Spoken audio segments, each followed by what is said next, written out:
तो मैं आप लोग को यहाँ पे दिखा दूँ कि जिनका भी इस तरह का लिखा हुआ है कि केवल पीएचडी है, तो उन लोगों को क्या करना है आगे, उनके बारे में हम लोग आज बात करेंगे। जिनका भी ऐसा लिखा हुआ है qualified for admission to PhD only, यानी कि जिनका भी क्वालिफाई हुआ है पीएचडी ओनली के लिए, उन लोगों के लिए आगे क्या करना चाहिए, आगे उन लोगों के लिए क्या ऑप्शन बचे हैं और क्या क्या उनको करने की ज़रूरत है, जिनसे आगे चल कर उनका जीआरएफ हो, नेट हो, पीएचडी में एडमिशन हो जाए।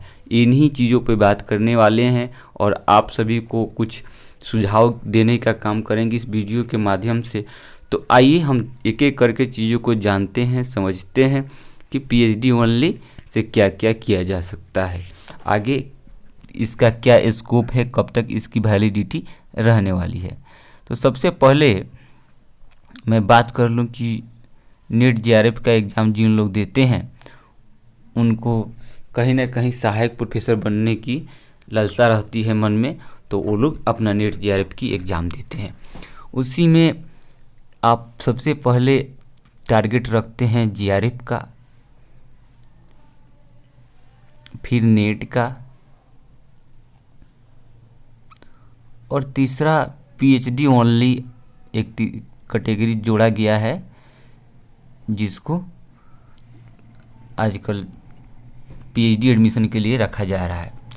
तो इन तीनों माध्यम में सबसे ऊपर जीआरएफ है, उसके नीचे नेट है। तो जीआरएफ अगर आप कर लेते हैं तो आपको स्कॉलरशिप मिलने लगती है, आप कहीं अच्छे इंस्टीट्यूट में जाके पीएचडी कर लेंगे। और नेट जब हो जाएगा तो आप ओनली क्या होंगे, असिस्टेंट प्रोफेसर के लिए क्वालिफाई करेंगे।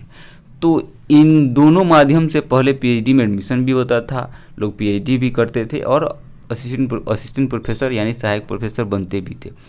तीसरा कैटेगरी जोड़ा गया पीएचडी ओनली, इसलिए कि अलग अलग यूनिवर्सिटी है पूरे इंडिया में, तो सब अपना अपना एंट्रेंस एग्ज़ाम लेती हैं, सबका टाइम शेड्यूल अलग होता है, अलग अलग फ़ी रखते हैं। तो इससे क्या होता है, जो भी कैंडिडेट होते हैं, जो भी स्टूडेंट होते हैं, उनको बहुत तरह की समस्या झेलनी पड़ती है कि बहुत यहाँ जाके इंटरव्यू देना है, वहाँ जाके एंट्रेंस एग्ज़ाम देना है, तो अलग शहर में कहीं पे एंट्रेंस देना है तो कहीं अलग शहर पे जाके इंटरव्यू देना है। तो इसलिए पीएचडी ओनली को रखा गया कि एक एग्ज़ाम हो गया, उसी के बेस पे आप पीएचडी में एडमिशन लेंगे। लेकिन सबसे बड़ी समस्या यह है कि जीआरएफ अगर नहीं है, नेट नहीं है, तो पीएचडी ओनली वाला लोग को होता क्या है, सच्चाई है जो कोई बताता नहीं है।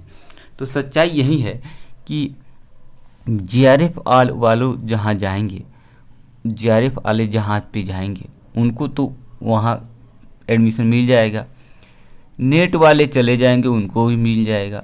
जब नेट जीआरएफ से सीट हमारा फुल हो जाता है, लोग नेट जीआरएफ से ले लेते हैं, तो पीएचडी वालों को कौन पूछेगा, कोई नहीं पूछता है।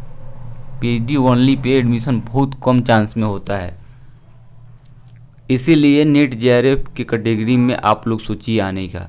अगर नेट जीआरएफ नहीं है तो पीएचडी ओनली में एडमिशन नहीं होगा। ये सिर्फ एक कहने के लिए है कि पीएचडी ओनली एडमिशन के लिए बनाया गया है, लेकिन ऑलरेडी जिस भी इंस्टीट्यूट में, यूनिवर्सिटी में जीआरएफ वाले कैंडिडेट जाएंगे, नेट वाले जाएंगे, तो वो लोग क्यों लेंगे पीएचडी ओनली, वो नेट जीआरएफ को प्रेफरेंस देते हैं, उन्हीं को रखते हैं। तो इसके लिए करना क्या है कि आपका अगर पीएचडी ओनली हुआ है तो आप बहुत नज़दीक आ गए, नेट के नज़दीक आ गए। तो नेट के जब नज़दीक आप आ गए तो उसके लिए करना यही है कि आप पेपर 1 पे थोड़ा फोकस कर लीजिए, क्योंकि पेपर 1 में आपका स्कोर करना थोड़ा आसान होता है। तो पेपर 1 में आप स्कोर कीजिए लगभग, अब मैं आपको बता देता हूँ लगभग कितना, 35 कर लीजिए, तो आपको ना कम से कम नेट क्वालिफाई आप कर लेंगे। पीएचडी ओनली का मतलब होगा कि आप कम से कम आपने क्या किया होगा, 50% क्वेश्चन आपने सही किया होगा कि अपने पेपर में, पेपर 2 में। तो 100 में कितना आप क्वेश्चन सही किए, 150 में कम से कम आप 75 क्वेश्चन सही किए होंगे। तो 150 में नहीं, मतलब कि हाँ 100 क्वेश्चन में, क्योंकि पेपर 2 100 नंबर का होता है, उसमें से अगर आप 50 भी सही किए हैं, ठीक है, 50 भी सही किए हैं, तो आप कम से कम PhD ओनली हो गए होंगे। हो सकता है कि आपका जो नंबर है 35 इसमें नेट के लिए अगर जर्नल से आते हैं तो थोड़ा सा स्कोर आपको और बढ़ाना है, इसको 40 लेके जाना है और इसको 10 नंबर और इंक्रीज करना है, 60 नंबर लेके जाना है। तो आपको इतना सही 100 अगर कम से कम हो जाता है तो नेट तो हो ही जाएगा, नेट तो हो ही जाएगा। तो ऐसा ही करना है और आपको आगे के लिए नेट की और जीआरएफ के लिए प्रिपरेशन को जारी रखना है।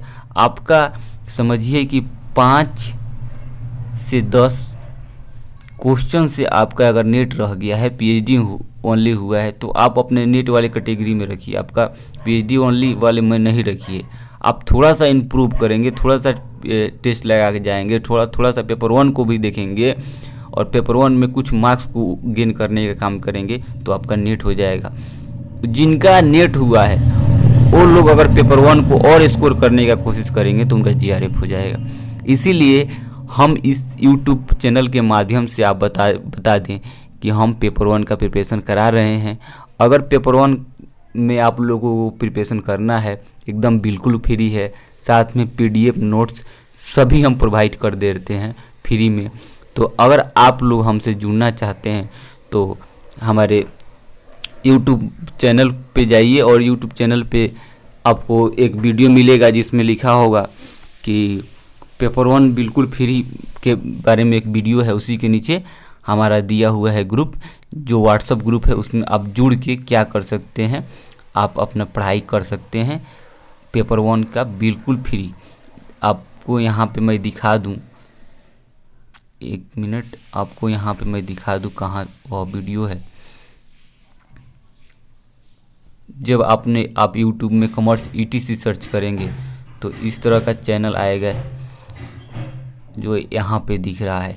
इसी व्हाट्सएप पे आपको हम हमारे साथ जुड़ सकते हैं, जो यहाँ पे व्हाट्सएप नंबर जो दिया गया है यहाँ पे आप जुड़ सकते हैं हमारे साथ। और जो यहाँ पे स्ट्रेटजी करके एक वीडियो है, इसको आप लोग देखिएगा तो पेपर 1 कैसे क्रैक करना है, एक एक चीज़ के बारे में बताया गया है। पेपर 1 किस तरह से आप चाहेंगे 40 क्वेश्चन सही करने के लिए, तो 40 क्वेश्चन आपका सही होगा। इस वीडियो को देखिएगा, पूरी की पूरी स्ट्रेटजी बताई गई है इस वीडियो के माध्यम से। तो मैं आशा करता हूं कि जिन लोगों का पीएचडी ओनली है वो इन सभी बातों पे अमल करेंगे और अपना प्रिपरेशन को एक नया रंग देंगे, नए आयाम के साथ और नए स्ट्रेटजी के साथ, रणनीति के साथ अपना जीआरएफ भी क्वालिफाई करेंगे। फिर मिलते हैं किसी अन्य वीडियो में नए ज्ञान और विज्ञान के साथ। तब तक के लिए धन्यवाद।